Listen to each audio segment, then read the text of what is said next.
কে ওই মহান রব্বুল আলামিন একটা ডেমো দেখায় দিছে, ফাঁসির হাত থেকে রক্ষা পাবে? নো, ফাঁসি কনফার্ম ফাঁসি। এই মামলা তো আমি তদারকি করি। কার ঘটছিল, তাদের নাম কি?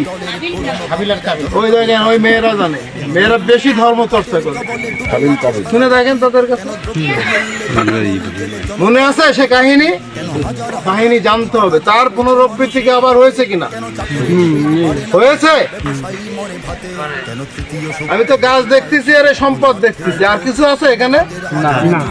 তলায় কি সোনা আছে? না। হীরা আছে? কিছুই নাই। ঘটনা কি ঘটে গেল? গোলাম কবিরের অর্থেরও তো অভাব নেই।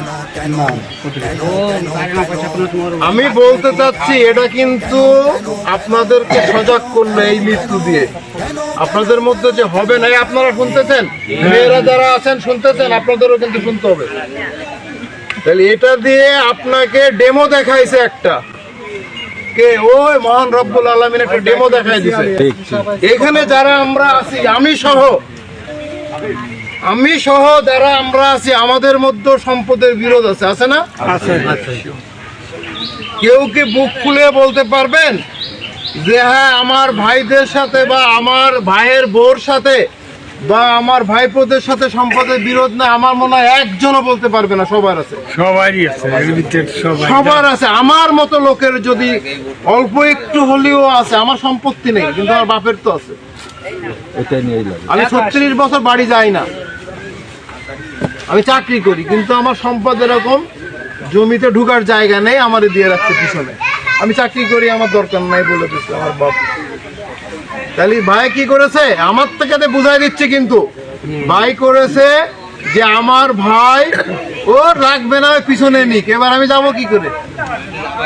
এটা ধরেন বিলের জমি, মাঠের জমি বা ঘেরের জমি, গেলাম একজনের আল দিয়ে, কিন্তু কি এটা কি নিয়ম? দেখেন, আমার উদাহরণ দিলাম, এরকম আপনাদের ভিতরেও আছে। এটার ফলশ্রুতিতে কি হবে? আমার বউ যখন আমার সাথে বাড়ি যাবে, তখন আমার কানে পুশিং মারবে, এই তোমারে ওই দেখো কোন তত্ত্বের দেশে যাওয়ার জায়গা নেই। এবার তোমার ব্রেনে কি হবে? আগুন ধরবে। আর যদি আমার অস্ত্র লাইসেন্স করা একটা থাকে এখানে, আমি চাকরি জীবনে ঢুকে একটা অস্ত্র আমি কিনিনি, আমার প্রতিজ্ঞা যে আমি অস্ত্র নিব না। কারণ অস্ত্র হচ্ছে আর একটা বিষয়, শত্রু। এই যে মাথা গরম, গোলাম কবির যদি অস্ত্র ছাড়া আসতো, আজকে মার্ডার হতো না।